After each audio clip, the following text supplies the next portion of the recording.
ओम शांति।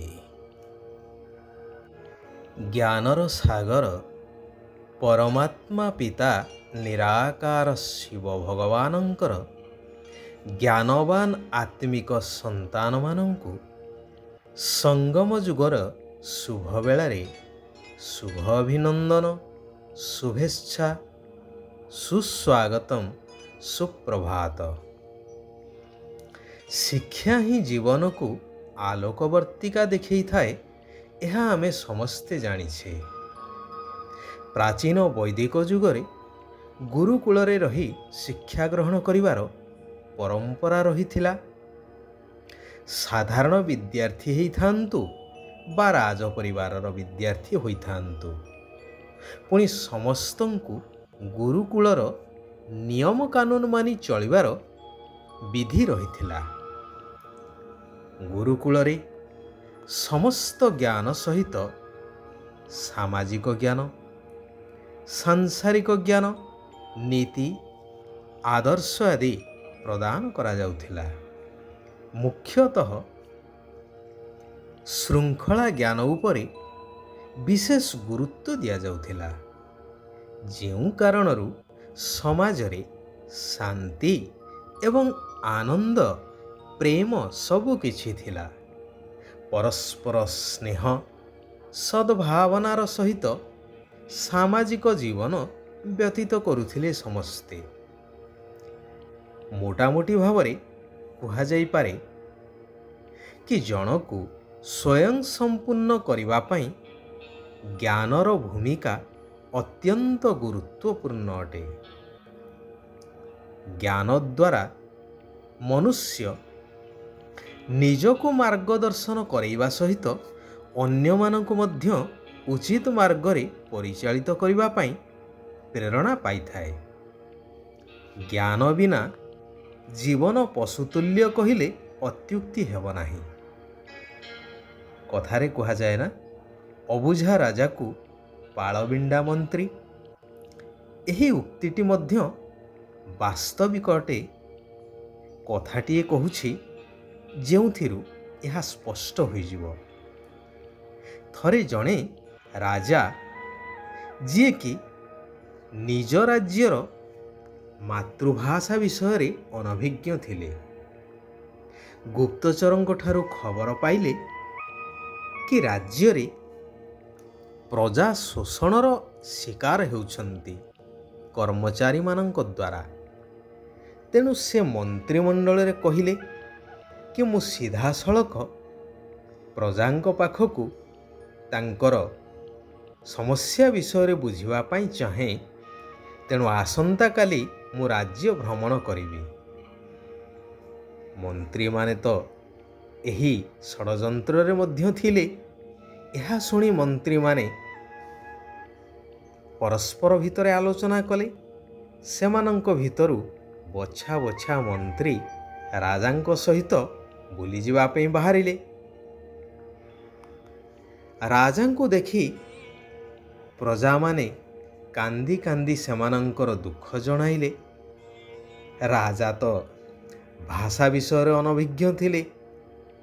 तेणु मंत्री को पचारिले जे प्रजा माने कोन कहउछंती एवं से माने कांदुछंती काहेकि।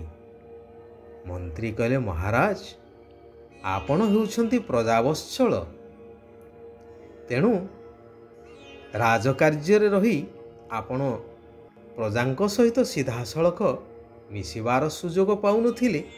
जेतेबेले एते दिन परे आपण सेमानंक सामना को आसीछंती, प्रजा माने आपणको सामना रे पाई अति आनंदित होई अश्रु बुहाउछंती एवं आपणकर प्रशंसा गान करुछंती। राजा यह सुनी आनंदित हेले एवं समस्त प्रजांकु किछि किछि धन उपहार देई प्रत्यावर्तन कले। एहा परे मंत्री मानंकर सहयोगी माने प्रजांक ठारू जबरदस्त धन छड़ाई नेले। जदि राजांक पाखरे निज मातृभाषार ज्ञान थांता, ତେବେ ପ୍ରଜାଙ୍କର ଅବସ୍ଥା କ'ଣ ଏପରି ହେଇଥାନ୍ତା କି? ସେଥିପାଇଁ ବାସ୍ତବରେ କୁହାଯାଏ, ରାଜା ସିନା ପୂଜା ପାଏ ଆପଣା ରାଜ୍ୟରେ, ଜ୍ଞାନୀ ପୂଜା ପାଏ ସାରା ଜଗତରେ। ଏବେ ଭଗବାନ ନିରାକାର ପରମାତ୍ମା ଆସି କହୁଛନ୍ତି, ମୁଁ ତୁମକୁ ଏବେ ସାରା ବିଶ୍ୱର ଆଦି ମଧ୍ୟନ୍ତର ଜ୍ଞାନ ରୂପୀ ଆଲୋକବର୍ତ୍ତିକା ଦେଇଛି, ଅର୍ଥାତ୍ ତୁମମାନଙ୍କୁ ଆଲୋକ ମିଳିଛି। ତୁମେ ଜ୍ଞାନକୁ ବୁଦ୍ଧିରେ ରଖି ସଦା ସର୍ବଦା ହର୍ଷିତ ରୁହ। ସେଥିପାଇଁ ଏବେ ତୁମେ ମୋ ଶ୍ରୀମତରେ ଚାଲି ଅନ୍ୟ ସମସ୍ତ ମତକୁ ଛାଡ଼ି 21 ଜନ୍ମ ପାଇଁ ମୋ ଠାରୁ ଅବିନାଶୀ ସମ୍ପତ୍ତି ନେଇ ଚାଲ। କାରଣ ଦ୍ୱାପର ଯୁଗରୁ ଅନେକ ମତ, ଅନେକ ଗୁରୁ ଗୋସେଇଁ ଆଦିମାନଙ୍କ ପାଖକୁ ଯାଇ ନିଜର ସମୟ, ସମ୍ପତ୍ତି ଏବଂ ଶାରୀରିକ ପରିଶ୍ରମ ସବୁକିଛି କଲ। ଶେଷରେ ପ୍ରାପ୍ତି କ'ଣ ମିଳିଲା ତାହାର ହିସାବ ନିକାଶ ସମସ୍ତଙ୍କ ସାମ୍ନାରେ। ବର୍ତ୍ତମାନର ସାମାଜିକ ବିଧି ବ୍ୟବସ୍ଥା ଏବଂ ସମ୍ପୂର୍ଣ୍ଣ ପୃଥିବୀର ଅବସ୍ଥା କାହାକୁ ଅଛପା ନାହିଁ। ତେଣୁ ଶ୍ରୀମତ ଆଧାରରେ ତୁମର ସବୁ ମନୋକାମନା ଗୁଡ଼ିକ ପୂରଣ କରିଚାଲ। ଏହା ହେଉଛି ତୁମର ଅତି ଶ୍ରେଷ୍ଠ ଭାଗ୍ୟ। ତୁମେ ସମ୍ପୂର୍ଣ୍ଣ 84 ଜନ୍ମ ନେଲା ବାଲା ପିଲାମାନେ ହିଁ ଚକ୍ର ଲଗାଇ ଏବେ ବ୍ରାହ୍ମଣ ହୋଇଛ। ସତ୍ୟ, ତ୍ରେତୟା, ଦ୍ୱାପର ଆଉ କଳି। ଏହି କଳିଯୁଗର ଅନ୍ତ ଏବଂ ସତ୍ୟ ଯୁଗର ପ୍ରାରମ୍ଭ। ଏହି ମଧ୍ୟବର୍ତ୍ତୀ ସମୟରେ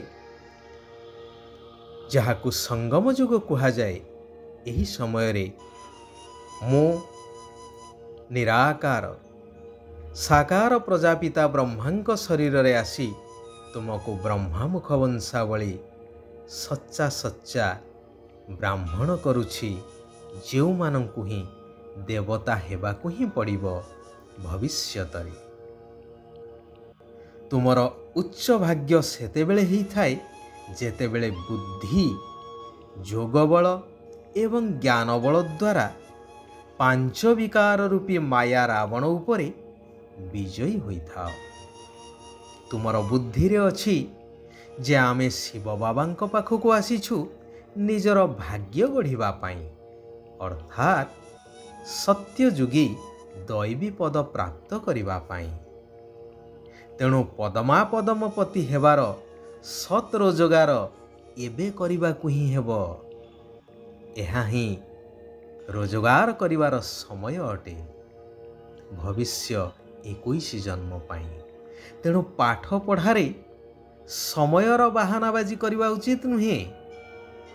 ପ୍ରତ୍ୟହ ନିଶ୍ଚିନ୍ତ ପଢ଼ିବାକୁ ହେବ। ଏକମାତ୍ର ନିରାକାର ପିତାଙ୍କର ଅବ୍ୟଭିଚାରୀ ସ୍ମୃତିରେ ରହି ଆତ୍ମାକୁ ସମ୍ପୂର୍ଣ୍ଣ ସତ ପ୍ରଦାନ କରିବାକୁ ହେବ। ମୋର ତ ଏକମାତ୍ର ଶିବ ବାବା, ଅନ୍ୟ କେହି ନୁହେଁ। ଏହି ପାଠକୁ ଦୃଢ଼ତାର ସହିତ ପକ୍କା କରିବାକୁ ହେବ। ସର୍ବଦା ଏକମାତ୍ର ବାବାଙ୍କର ସ୍ନେହରେ ବୁଡ଼ି ରହୁଥିବା, ସର୍ବପ୍ରାପ୍ତି ସମ୍ପନ୍ନ ଏବଂ ସନ୍ତୁଷ୍ଟ ହୁଅ। ଏହିଭଳି ସନ୍ତାନମାନେ ସବୁ ସମୟରେ ବାବାଙ୍କର ସ୍ନେହର ପ୍ରତିଦାନ ସ୍ୱରୂପ ସର୍ବପ୍ରାପ୍ତି ଗୁଡ଼ିକରେ ସମ୍ପନ୍ନ ଓ ସନ୍ତୁଷ୍ଟ ରହିଥାନ୍ତି। ସେଥିପାଇଁ ସେମାନଙ୍କ ବୁଦ୍ଧି ଯୋଗ ଅନ୍ୟ କୌଣସି ପ୍ରକାରର ସାହାରା ଦ୍ୱାରା ଆକର୍ଷିତ ହୋଇନଥାଏ। ବିନାଶୀ ମାନ ସମ୍ମାନ ପଛରେ ଧାଇଁବା ପରିବର୍ତ୍ତେ ସ୍ୱମାନରେ ସ୍ଥିତ ରହିବା ହିଁ ସର୍ବଶ୍ରେଷ୍ଠ ଆତ୍ମସମ୍ମାନ ଅଟେ। ଆଚ୍ଛା, ସାରା ବିଶ୍ୱର ଆତ୍ମାମାନଙ୍କର କଲ୍ୟାଣ ହେଉ। ସମସ୍ତେ ସୁଖ ଆଉ ଶାନ୍ତିର ଅନୁଭବ କରନ୍ତୁ। ଓମ୍ ଶାନ୍ତି। ଓମ୍ ଶାନ୍ତି। ଓମ୍ ଶାନ୍ତି।